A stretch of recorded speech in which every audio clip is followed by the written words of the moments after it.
الزمالك سريعا. طيب تشكيله الزمالك سريعا، يعني احنا لو بنتكلم هو عنده مفاتيح لعب مهمه وعنده ثلاثي قدام. انا اعتقد ان هم بيلعبوا بلا مركزيه وده ممكن يتعب النادي الاهلي بشكل كبير. انت لو بتتكلم على ناصر ماهر واحمد حمدي يقدروا يبدلوا الاماكن مع بعض، وزيزو كمان يجيد اللعب في المكان اللي هناك. لو اشتغلوا عليها بشكل كويس اعتقد هتبقى فيها مشكله بالنسبه للنادي الاهلي. نبيل دونجا من اللعيبه المميزين اللي هو هيقوم بالمهام الدفاعيه، ولكن هنا عبد الله السعيد هو هنا الموضوع مين هيمتلك نص الملعب، لان عبد الله ممكن يتحكم في ريتم، ولكن انت بتتكلم على لعيبه عندها تحولات. زيزو عنده تحولات، ناصر ماهر عنده تحولات، احمد حمدي عنده تحولات، فلعيبه مهمه جدا.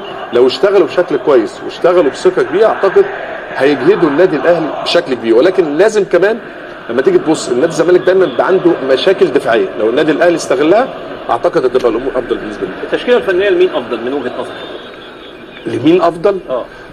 ده يعني الزمالك عنده تشكيله بالنادي الاهلي لاول مره ممكن يكسبها يعني ورقيا، لكن محتاج مجهود في الملعب. صحيح. يعني فرصه كبيره قوي لنادي الزمالك بصراحه. انا تشكيل لو يعني جوميز هو اللي عامله لنفسه المفروض هو ده التشكيل الامثل لجوميز.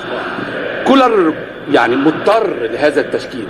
طبعا في احلام عندك وافكار عندك جهنميه ان عمر كمال خليها افكارك الجهنميه دي لوحدك على جنب، ماليش دعوه بيها يا سيف. ورقيا وملعب نادي الزمالك النهارده شبه متكامل، عنده فرصه ان هو يتفوق في كل المناطق سواء على المستوى الفردي او على المستوى الجماعي. على المستوى الفردي من ناحيه فتوح وعمر جابر وناصر ماهر وزيزو ممكن يحصل شيء من التفوق في المناطق دي يدي التاثير المتكامل لنادي الزمالك.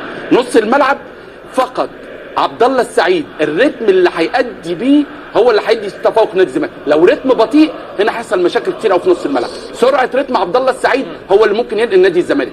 صناعه الفرص واستغلال الفرص عدو نادي الزمالك في المرحله السابقه. هل هيتغلب جوميز باسلوب تاني وطريقه تانيه؟ 90 دقيقه هتجاوب. 90 دقيقه هتجاوب. هنشوف. اكيد الزمالك عنده افضليه فنيه، واكيد الاهلي عنده ورق كتير جدا. اكيد جوميز بيفكر واكيد كولر بيفكر. الورق اللي موجود للاهلي والزمالك في هذه المباراه انا من وجهه نظري ان هو ورق رائع. الافضليه هتبقى لمين؟